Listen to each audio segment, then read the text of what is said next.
Hello friends, आप सभी का स्वागत है आज के इस वीडियो सीरीज़ में। और ये हमारा टॉप 20 जीके वीडियो सीरीज़ है जिसमें हम लोग 20 जीके के क्वेश्चंस को देखने वाले हैं। ये हमारी फर्स्ट वीडियो है। चलिए आगे बढ़ते हैं।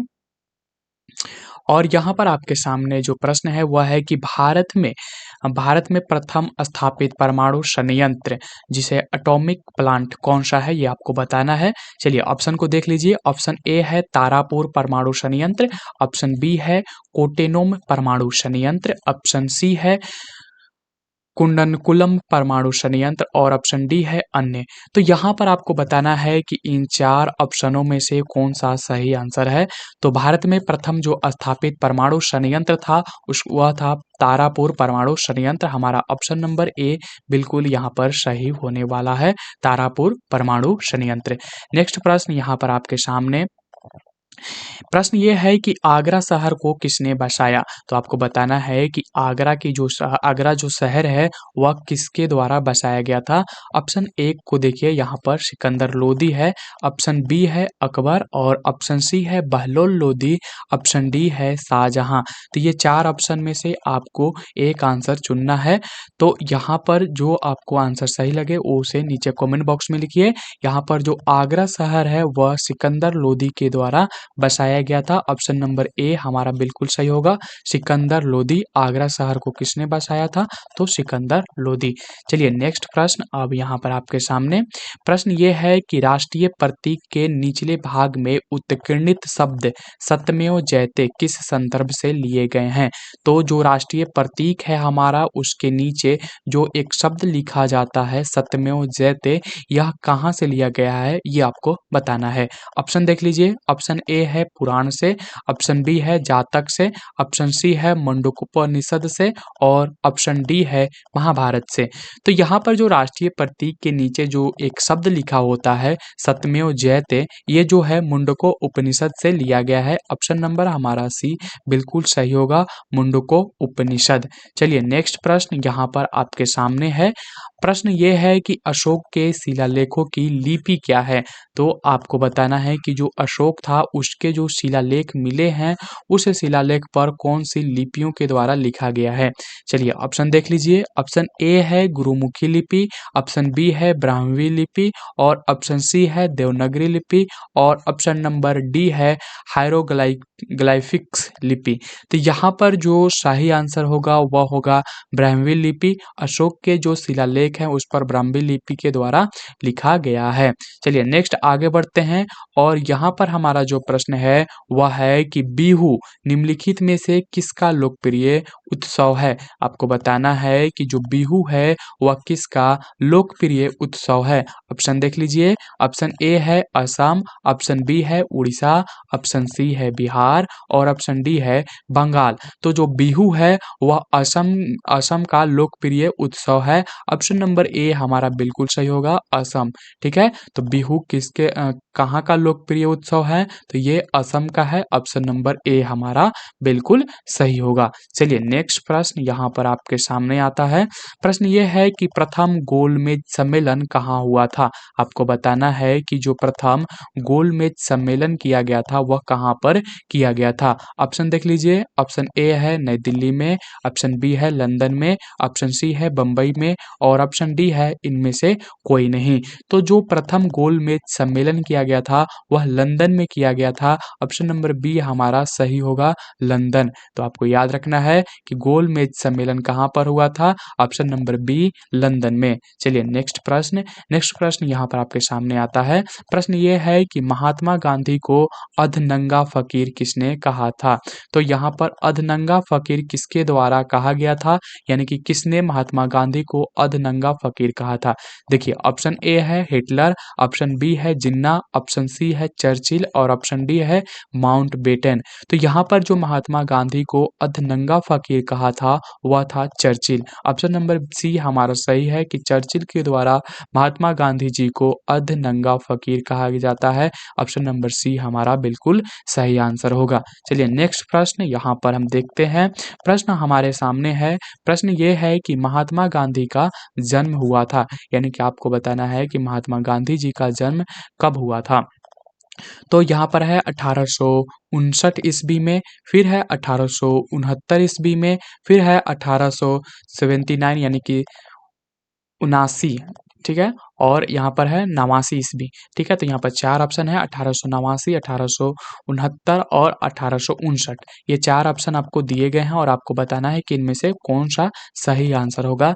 तो यहाँ पर महात्मा गांधी का जो जन्म होता है वह ऑप्शन नंबर बी होगा 1869 ईस्वी में, ठीक है? तो 1869 ईस्वी में महात्मा गांधी जी का जन्म होता है, ऑप्शन नंबर बी हमारा सही आंसर होगा। चलिए नेक्स्ट प्रश्न यहाँ पर आपके सामने है। प्रश्न ये है कि पंजाब केसरी के नाम से कौन विख्यात है, यानी कि किनको पंजाब केसरी के नाम से जाना जाता है। चलिए ऑप्शन देख लीजिए। ऑप्शन ए है रजनीत सिंह, ऑप्शन बी है गुरु गोविंद सिंह, ऑप्शन सी है गुरु नानक और ऑप्शन डी है लाला लाजपत राय। तो यहाँ पर जो पंजाब केसरी के नाम से जाने जाते हैं वह व्यक्ति का नाम है Lala Lajpat Rai, option number D हमारा सही होगा। तो लाला लाजपत राय को पंजाब केसरी के नाम से जाना जाता है या फिर ये पंजाब केसरी के नाम से विख्यात हैं, ऑप्शन नंबर डी हमारा सही होगा। नेक्स्ट आगे बढ़ते हैं। यहाँ पर हमारे सामने प्रश्न है कि किस राज्य की सीमा चीन से जुड़ी हुई है। तो यानी आपको बताना है कि वह कौन सा राज्य है जिसकी सीमा चीन से जुड़ी हुई है, चीन के साथ संपर्क करती है। देखिए ऑप्शन ए है मणिपुर, ऑप्शन बी है नागालैंड, ऑप्शन सी है असम और ऑप्शन डी है अरुणाचल प्रदेश। तो यहाँ पर 4 ऑप्शन दिए गए हैं और इन चारे में से जो हमारा सही आंसर होगा वह है option number D, Arunachal Pradesh वह राज्य है जिसकी सीमा जो है चीन से छूती है, ठीक है? तो option number D Arunachal Pradesh. चलिए नेक्स्ट यहाँ पर आपके सामने प्रश्न आता है। प्रश्न ये है कि कितने वर्ष के पश्चात राष्ट्रीय जनगणना होती है, यानी कि आपको बताना है कि जो हमारे यहाँ राष्ट्रीय जनगणना होती है वह कितने वर्षों के पश्चात की जाती है, ठीक है? चलिए ऑप्शन ए है 10 वर्ष, ऑप्शन बी है 5 वर्ष, ऑप्शन सी है 3 वर्ष और ऑप्शन डी है 25 वर्ष। तो जो हमारे यहाँ राष्ट्रीय जनगणना की जाती है उस वह 10 वर्षों के अंतर्गत किया जाता है। तो ऑप्शन नंबर ए हमारा बिल्कुल सही आंसर यहाँ पर होने वाला है। चलिए नेक्स्ट आगे देखते हैं। यहाँ पर है कि कंप्यूटर साक्षरता दिवस किस दिन मनाया जाता है। आपको बताना है कि कंप्यूटर साक्षरता दिवस कब मनाया जाता है। ऑप्शन ए है 12 अगस्त को, ऑप्शन बी है 13 अगस्त को, ऑप्शन सी है 2 दिसंबर को, ऑप्शन डी है इनमें से कोई नहीं। तो यहाँ पर जो कंप्यूटर साक्षरता दिवस मनाया जाता है वह 2 दिसंबर को मनाया जाता है, ठीक है? तो 2 दिसंबर को कंप्यूटर साक्षरता दिवस मनाया जाता है, ऑप्शन नंबर सी हमारा बिल्कुल सही आंसर होगा। चलिए नेक्स्ट प्रश्न यहाँ पर आपके सामने है। प्रश्न ये है कि राष्ट्रीय एकता दिवस किस दिन मनाया जाता है। तो राष्ट्रीय एकता दिवस के बारे में आपसे पूछा जा रहा है कि राष्ट्रीय एकता दिवस किस दिन मनाया जाता है। ऑप्शन ए देख लीजिए 2 जून को, ऑप्शन बी है 14 जुलाई को, ऑप्शन सी है 2 अक्टूबर को और ऑप्शन डी है 19 नवंबर को। तो राष्ट्रीय एकता दिवस जो मनाया जाता है वह 19 नवंबर को ही मनाया जाता है। ऑप्शन नंबर डी हमारा बिल्कुल सही आंसर होगा। राष्ट्रीय एकता दिवस कब मनाया जाता है? 19 नवंबर को, ठीक है? चलिए नेक्स्ट आगे बढ़ते हैं। तो यहाँ पर हमारे सामने प्रश्न है कि किस महापुरुष की जयंती युवा दिवस के रूप में मनाया जाता है। तो यानी कि उस महापुरुष के नाम आपको बताना है जिनकी जयंती को युवा दिवस के रूप में मनाया जाता है। चलिए ऑप्शन देख लेते हैं। ऑप्शन ए है महात्मा गांधी, ऑप्शन बी है सरदार भगत सिंह, ऑप्शन सी है चंद्रशेखर आजाद और ऑप्शन डी है स्वामी विवेकानंद। तो जो यहाँ पर युवा दिवस के रूप में जिनकी जयंती को मनाया जाता है उनका नाम है स्वामी विवेकानंद। स्वामी विवेकानंद के जयंती को राष्ट्रीय युवा दिवस के रूप में मनाया जाता है। ऑप्शन नंबर डी हमारा सही आंसर होगा। चलिए आगे बढ़ते हैं। यहाँ पर है कि विश्व में डाकघरों का सबसे बड़ा जाल किस देश में पाया जाता है। तो आपको बताना है कि विश्व में सबसे अधिक डाकघर कहाँ पर पाया जाता है, ये प्रश्न है। ऑप्शन ए है चीन में, ऑप्शन बी है संयुक्त राज्य अमेरिका में, ऑप्शन नंबर सी है भारत में और ऑप्शन नंबर डी है इंडोनेशिया में। तो विश्व में जो सबसे ज़्यादा यानी कि सबसे अधिक जो डाकघरों की संख्या है वह भारत में है। ऑप्शन नंबर सी हमारा सही आंसर होगा। चलिए आगे देखते हैं।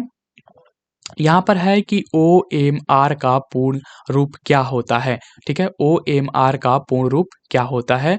ऑन मनी रीडर, ठीक है, ऑन मनी रीडर। दूसरा है optical mark reader, option number C है ऑन मार्क रीडर, और ऑप्शन नंबर डी है इनमें से कोई नहीं।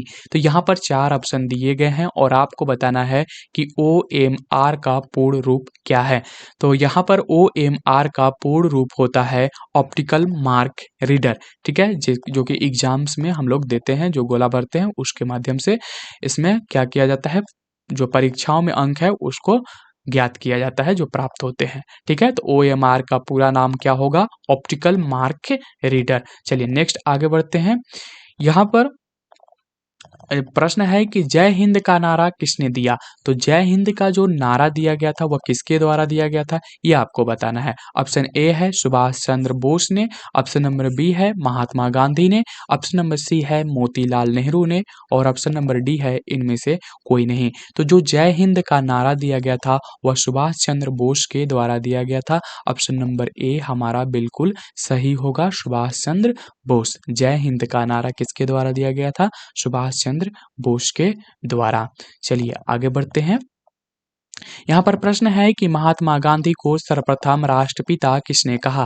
आपको बताना है कि वह कौन से व्यक्ति थे जिन्होंने महात्मा गांधी को सबसे पहले राष्ट्रपिता कहा था। ऑप्शन देख लीजिए, ऑप्शन ए है वल्लभ भाई पटेल, ऑप्शन बी है JL Nehru, option number C है Subhash Chandra Bose, option number D है चंद्रशेखर आजाद। तो यहाँ पर जो महात्मा गांधी को सर्वप्रथम राष्ट्रपिता कहा गया था वह सुभाष चंद्र बोस के द्वारा ही कहा गया था। ऑप्शन नंबर सी हमारा बिल्कुल सही होगा, सुभाष चंद्र बोस ने सबसे पहले महात्मा गांधी को राष्ट्रपिता कहा था। चलिए आगे बढ़ते हैं। यहाँ पर है कि चौरी चौरा नाम प्रसिद्ध स्थल कहाँ है। जो चौरी चौरा का स्थान है वह कहाँ पर है। यहाँ पर एक चौरी चौरा की घटना हुई थी जिसमें क्या किया गया था, एक पुलिस स्टेशन को जला दिया गया था। ऑप्शन ए है गोरखपुर में, ऑप्शन बी है आगरा में, ऑप्शन नंबर सी है इलाहाबाद में, और ऑप्शन नंबर डी है लखनऊ में। तो आपको बताना है कि जो चौरी चौरा स्थान है वह कहाँ पर स्थित है। तो ये गोरखपुर में स्थित है। ऑप्शन नंबर ए हमारा सही होगा, गोरखपुर में। चलिए आगे देखते हैं। यहाँ पर हमारे सामने प्रश्न है कि दूरदर्शन की प्रथम समाचार वाचिका कौन थी, यानी कि दूरदर्शन पर प्रथम समाचार वाचिका कौन बनी थी। यहाँ पर देखिए ऑप्शन है शोभना जगदीश, ऑप्शन नंबर बी है अविनाश कौर सरीन, और ऑप्शन नंबर डी है प्रतिमा पुरी, और ऑप्शन नंबर डी है Salma Sultan. Option number C Pratima Puri, option number D Salma Sultan. ये 4 ऑप्शन दिए हैं और आपको बताना है कि दूरदर्शन पर प्रथम समाचार वाचिका कौन थी। तो यहाँ पर हमारा सही आंसर होगा प्रतिमा पुरी। प्रतिमा पुरी जो थी वह प्रथम वाचिका बनी दूरदर्शन पर, ठीक है। चलिए आगे बढ़ते हैं। हाँ, तो आज की वीडियो में यही इतना ही हमारे पास प्रश्न था। अगली वीडियो में हम लोग और 20 प्रश्नों को देखने वाले हैं। ये टॉप 20 क्वेश्चन का वीडियो सीरीज चल रहा है, तो आप हमारे चैनल को सब्सक्राइब कर लीजिए और मिलते हैं इसके नेक्स्ट सीरीज में। ये हमारा फर्स्ट वीडियो था टॉप 20 वीडियो सीरीज का।